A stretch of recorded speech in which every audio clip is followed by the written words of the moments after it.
Di kolam ini kan cuma ada 8 ekor ya. 1 ekor nantinya kan untuk giveaway. 3 ekor asukari milik penghobi Pekanbaru. 1 Pasuruan dan 1 Makassar. Sisanya baru deh ikan saya. Wah, gawat nih kalau nanti ownernya udah pada ambil ikannya masing-masing. Masa iya sih di kolam saya sisa 2 ekor nanti? Sepi dong. Kalau udah begini, harus hunting ikan baru nih. Oke, mari kita leskukan aja ke SKF Medan bila mana demikian.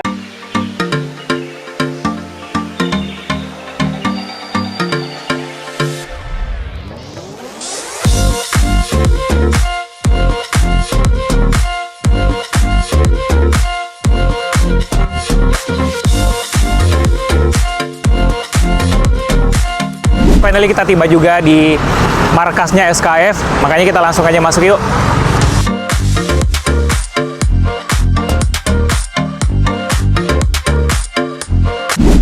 Nah, ini dia.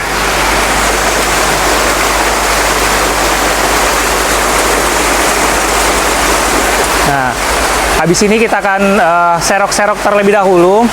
Ini sambil di-prepare juga untuk baknya, biar nanti kita lebih enak untuk seleksi-seleksi dan jelasin per ekor ikannya ya.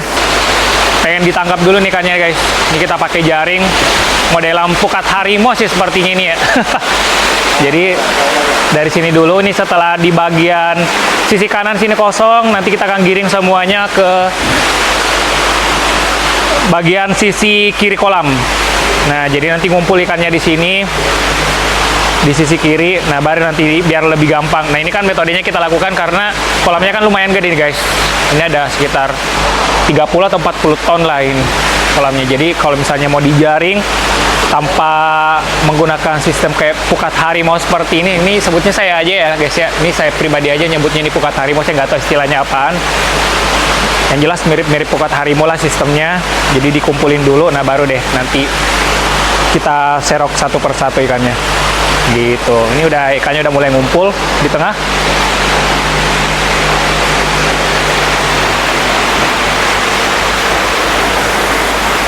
Oh, udah kelihatan tuh. Udah mulai bisa prediksi-prediksi nggak guys? Yang mana aja nanti calon-calon yang bagus untuk kita jadiin bahan kaci kita. Nah, ini setelah ngumpul baru deh kita serok nih guys. No. Jadi nangkepnya lebih gampang. Tuh, 1 kali serok udah dapat berapa ekor.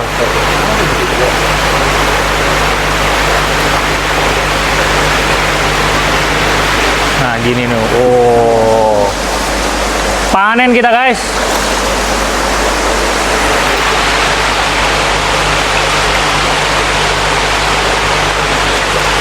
Nih, lumayan ya.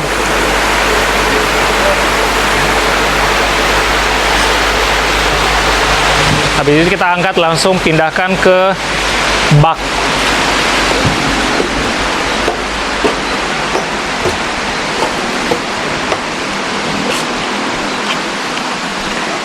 Nah, kita pindahkan di bak yang udah disediain.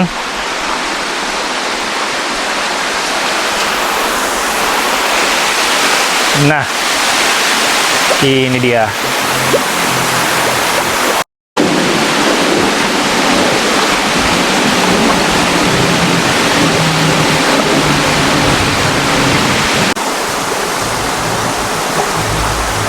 Ini kita pindahin dulu yang sangke-sangke ataupun yang soa, biar nanti kita fokus ke aku.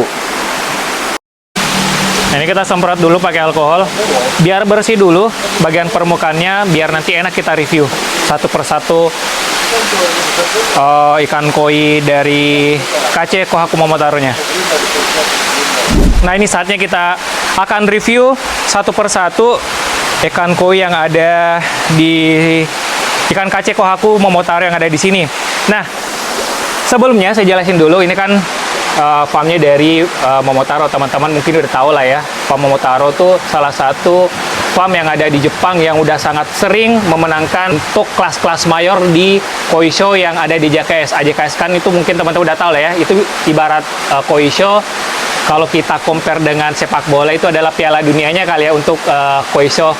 Nah, jadi nggak usah ragu lah dengan bloodline dari Momotaro.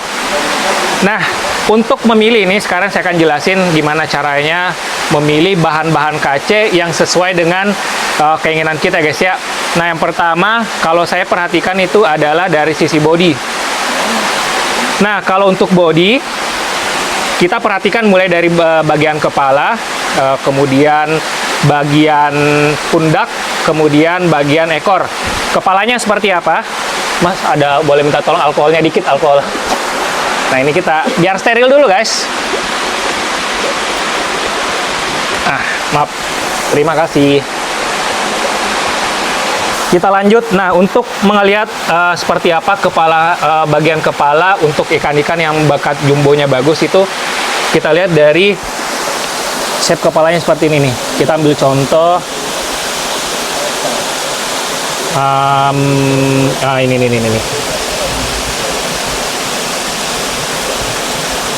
Bentar, mana tadi itu ya? Nah, shape kepalanya yang bagus. Ini. Nah, seperti ini guys. Nah, dekatin aja kameranya bang. Nah, jadi bentuk kepalanya itu lebar seperti ini guys, lebar. Kemudian si bagian dekat mulutnya itu bentuknya U shape. Nah, dia nggak bentuk V ataupun lonjong guys. Nah, seperti ini.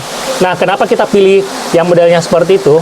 Karena bukan apa-apa guys, kalau misalnya nanti dia gede, kalau misalnya bentuk kepalanya U ataupun lebar seperti itu, dia kelihatan lebih maco aja. Kalau misalnya dia bentuknya V ataupun melonjong, itu kalau pada saat dia badannya mekar, itu kelihatan gimana ya? Kayak curut gitu guys. Jadi aneh aja misalnya badannya besar tapi kepalanya kecil gitu. Nah, kemudian lanjut untuk bagian pundaknya. Jadi kita cari yang pundaknya tuh lebar seperti ini guys, salah satunya nih. Nah, jadi shouldernya tuh lebar guys. Nah, ini pundaknya lebar. Kemudian bagian perutnya juga lebar seperti ini nih. Nah, untuk selanjutnya bagian ekor. Nah, ini pangkal ekor saya ini nih. Kita perhatikan juga guys seperti ini. Contohnya. Nah, pangkal ekornya itu atau tail tube-nya tuh yang kekar seperti ini guys. Aduh, agak-agak liar nih ikannya. Nah, dia tebal tuh guys. Nah, jadi semok gitu kelihatan ikannya tuh guys. Tuh. Seperti itu.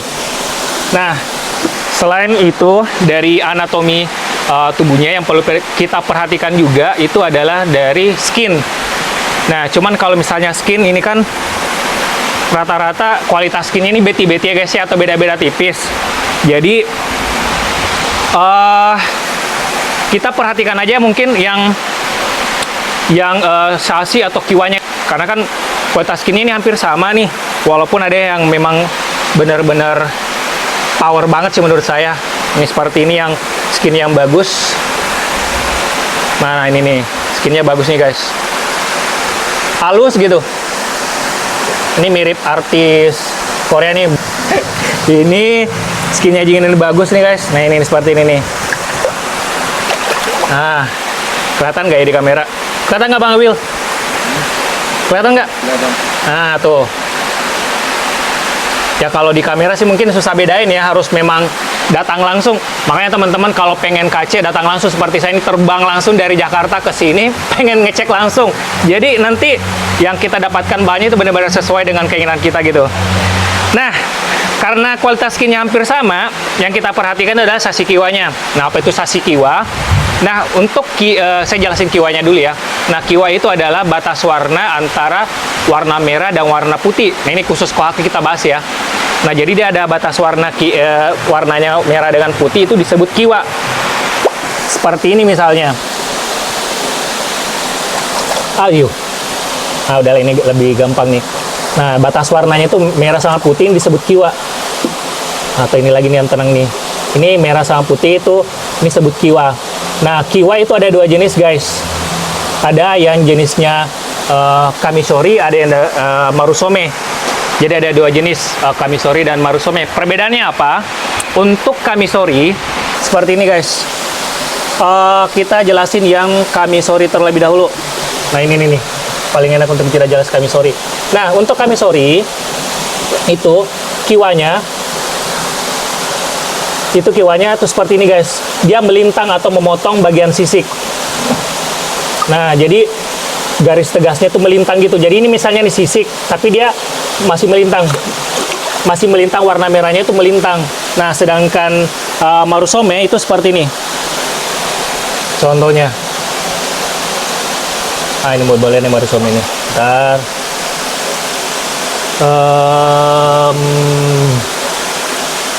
Kalau Marusome itu pokoknya kiwanya itu mirip kayak jagung gitu guys.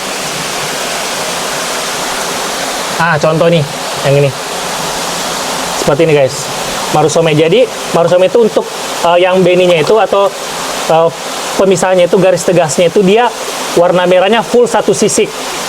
Nah seperti ini Marusome. Sedangkan Kamisori dia melintang di bagian sisiknya, dia memotong, jadi dia memotong sisik warnanya ya seperti itu guys. Nah tapi untuk perbedaan Kamisori dengan Marusome seperti itu, kita nggak perlu khawatir guys ya, soalnya itu bukan berdasarkan kualitas, tapi itu lebih kepada selera aja. Jadi kedua tipe kiwa itu keduanya sama bagusnya, jadi nggak ada yang mengatakan bahwa ini lebih bagus, yang A lebih bagus daripada B ataupun sebaliknya. Jadi dua-duanya itu sama bagusnya, yang membedakan dari selera aja. Kalau ditanya saya pribadi, saya lebih senang dengan Kamisori. Kenapa? Karena menurut saya lebih artistik aja gitu.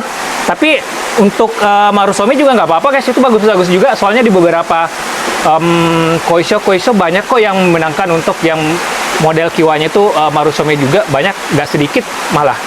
Nah, tapi kita carinya yang benar-benar tegas. Yang perlu kita perhatikan itu adalah yang benar-benar tegas pemisahnya antara warna merah dan warna putihnya. Nah, sebaliknya kita kenal juga yang ada namanya sashi. Nah, sashi itu seperti apa? Jadi dia pengertiannya hampir sama dengan kiwa, yaitu batas warna merah dengan batas warna putih, khusus untuk aku ya. Dia tapi untuk kiwa dia itu tegas, sedangkan untuk sashi dia itu yang berbayang atau samar-samar.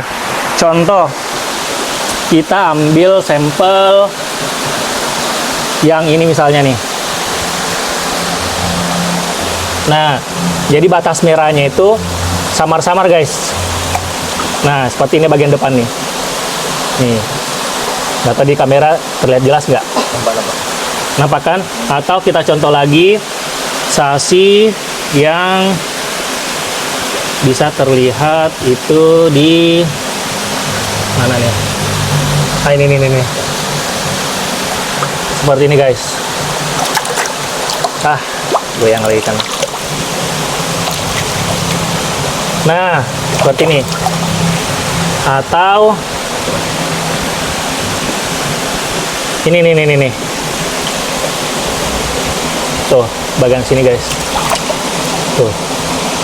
Ini sashi namanya. Jadi dia ada batas warna yang samar-samar antara batas warna merah dengan warna putih. Kenapa terjadi ada warna samar-samar tersebut? Karena warna sisik berwarna merah itu ditutup atau ditimpa dengan sisik yang berwarna putih. Makanya yang ada di dalamnya itu warna merah, jadi terlihat samar-samar karena ketutup yang warna putih.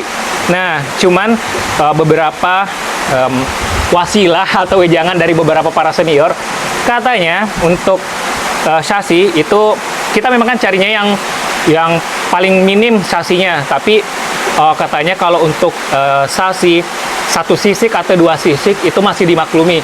Bahkan ada beberapa senior yang mengatakan 3 sisik juga masih oke, katanya masih aman. Bahkan kalau ada sashi katanya itu adalah ciri-ciri ikan yang katanya bakat jumbonya besar gitu. Ya tapi nggak tahu lah, itu walau alam ya guys ya. Kalau mau percaya silakan, nggak percaya juga silakan. Dua-duanya, kedua pendapatnya itu tidak ada yang kita haramkan ya guys ya. Silakan percaya yang mana aja. Seperti itu. Nah, mungkin itu aja. Untuk saya informasikan juga bahwa KC dari Kohaku Momotaro dari SKF ini akan diselenggarakan di periode lelangnya itu tanggal 29, 30, 31 Agustus. Jadi akhir bulan Agustus ini ya masih menyambut kemerdekaan lah ya, merah putih pas lah gitu ya. Kemudian ending dari keepingnya itu sampai bulan Februari. Jadi sekitar 6 bulan ya guys ya. Terus nanti untuk OB-nya per ekor itu 3.500.000, KB biasalah standar ya, Rp100.000.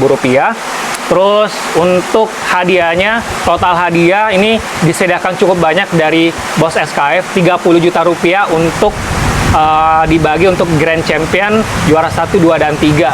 Nah, ini mas ada petirnya, ada iklan-iklan samar-samarnya guys ya. Terus kemudian seperti biasa, nanti untuk pengiriman akan disubsidi dari Bos SKF. Jadi untuk pengiriman ikan ke Jawa dan Bali itu disubsidi Rp250.000 per ekor. Nah, ini kan karena GH-nya kan posisinya di Medan, jadi teman-teman yang mungkin jaraknya cukup jauh, yang harus pengiriman via pesawat, gak usah khawatir, ini udah ada dapat subsidi dari Bos SKF. Yang terakhir ini juga nggak kalah pentingnya adalah untuk hadiah. Nanti Bos SKF udah sediain hadiah berupa ikan maupun beberapa pakan impor, beberapa package pakan impor untuk teman-teman nanti pada saat lelangnya itu biar semangat gitu guys. Jadi ya seperti biasalah, untuk entah itu nanti highest bid lah atau untuk highest last KB lah segala macam, nanti itu Bos SKF udah sediain beberapa hadiah pakan impor dan juga ikan untuk teman-teman nanti dibagi biar semangat untuk gas lelangnya sampai subuh. Nah, mungkin itu aja dari saya. Kayaknya nggak ada lagi ya. Nggak ada lagi nggak, Bang Wil? Ikannya juga mantap-mantap semua Bang Wil ya. Jadi pilih yang mana aja. Size-nya sekarang juga udah sekitar 35-an rata-rata Bang Wil ya. Hampir ada beberapa juga ada 40 cm. Ya pokoknya di sekitar 35 BU, 40 BU, bahkan ada mungkin yang udah 45 BU juga guys ini untuk size ikannya. Tosai Momotaro Kohaku. Oke, itu aja dari saya. Terima kasih udah nonton. Sampai ketemu di video berikutnya. Salam koi untuk persahabatan. Semoga sehat selalu dan kaya raya.